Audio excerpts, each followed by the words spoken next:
안녕하세요. 한국폴리텍대학 김병준입니다.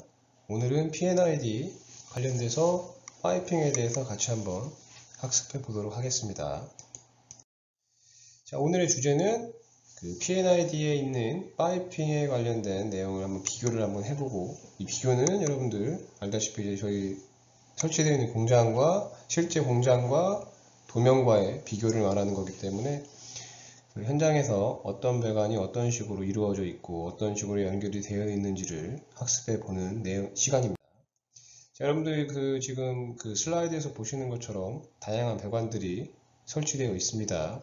일반적으로 이렇게 색깔로 표시를 하는 이유 자체는 식별에 대한 어떤 용이성을 확보할 수 있을 뿐만이 아니라 안에 어떤 유체가 지나가서 실제 작업자나 이걸 관리하는 사람들로 하여금 경각심을 줄 수가 있고, 또한 관리하기 편한 장점이 있겠죠.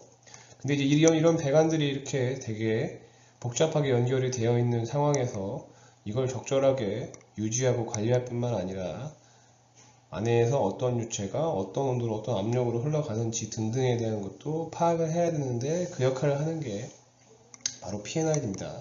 즉 P&ID는 공장의 모든 것을 이렇게 나타낸다고 지난 시간에도 얘기를 드렸고, 그 다음에 실제 파이핑에서는 이 파이핑의 재질이나 그 어떠한 크기, 그 다음에 그 파이프 어떤 상태, 그 다음에 파이프 안에 들어서 흘러가는 유체에 대한 정보도 같이 내포되어 있다는 걸 여러분들이 알고 계시면 좋을 것 같습니다.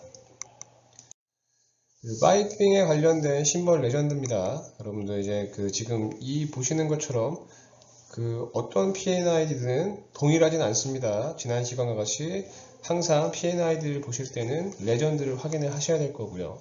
이 레전드를 보시고 이 레전드에서 표현하는 다양한 어떤 내용에 대해서 여러분들이 그걸 먼저 습득하신 다음에 현장과 비교를 하셔야 됩니다. 즉, 이 배관 관련된 내용에 대한 어떤 정의, 그걸 뒷받침해주는 다양한 내용들, 이런 내용들로 여러분들이 확인을 하실 수가 있는 거고요. 자, 그러면 우리가 오늘 제가 여러분들 간단하게 이렇게 좀 알려드리고 싶은 내용이 있습니다. PFD에서 P&ID 중에서 어떻게 이제 배관 부분, 파이핑 부분을 어떻게 활용하는지, 실제 활용을 어떻게 하는지 한번 생각을 해보면 이런 거죠. 여러분들 우리가 지금 보고 있는 그런 이제 플랜트는 일반적으로 이제 열 에너지를 활용을 합니다. 실제 증류탑이라든지 반응기라든지 기타 발전 플랜트에 있는 가스터빈이나 스팀터빈 같은 경우도 마찬가지고요. 열 에너지를 가지고 동작시키기 때문에 열을 보호를 해야 되죠. 여러분들이 실제 현장에 가서 보고 있는 배관을 보면 대부분 굉장히 큽니다. 그래서 그 큰 이유가 실제 배관이 있고 그 배관에 있는 열 에너지의 손실을 최소화하기 위해서 그 위에 단열 혹은 이제 보온을 하는 게 일반적이죠. 그럼 이제 그 단열이나 보온이 되어 있는 그 플랜트를 우리가 가서 보는 겁니다. 그럼 그 안에 보온이 되어 있기 때문에 실제 안에 있는 배관을 볼 수가 없는 겁니다.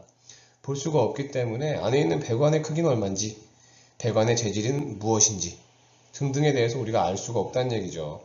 그런 걸 우리가 알려줄 수 있는 그런 어떠한 레퍼런스, 그게 바로 이 P&ID입니다. 이 P&ID를 보시면 단열이 되어 있고 되어 있지 않고 라는 정보뿐만 아니라 그 안에서 있는 그 파이프, 배관의 어떠한 크기, 지름이겠죠. 지름. 그 다음에 배관의 어떠한 재질이라든지 안에 흘러가는 유체가 실제 이제 프로세스 유체인지 아니면 물인지 아니면 이제 질소라든지 등등에 대한 내용도 P&ID를 통해서 확인을 해 보실 수 있는 겁니다. 그 확인을 통해서 여러분들은 실제 실무 측면에서 생각해보면 이런 거죠. 이걸 예를 들어서 뭔가 우리가 유지보수를 한다든가 점검을 한다든가 했을 때 안에 있는 재질 크기 등을 우리가 미리 알아야 준비해야 될 게 나올 겁니다. 그래서 그런 측면에서 실제 P&ID는 실무에서도 많이 사용이 될 수밖에 없는 거기 때문에 이 P&ID에 대한 이해와 학습은 굉장히 중요하다고 볼 수가 있습니다. 그래서 저희 이제 학생분들 같은 경우에는 우리가 가지고 있는 이제 레전드를 한번 보시고 실제 공장과 비교 대조하시면서 했던 걸 한번 다시 한번 상기 한번 시켜 보시고요. 그 다음에 이제 비교해서 어떤 부분이 다르고 어떤 걸 얻었는지에 대한 내용을 다시 한번 저한테 제출했던 내용을 다시 한번 보시면서 복습해 보도록 하겠습니다. 감사합니다.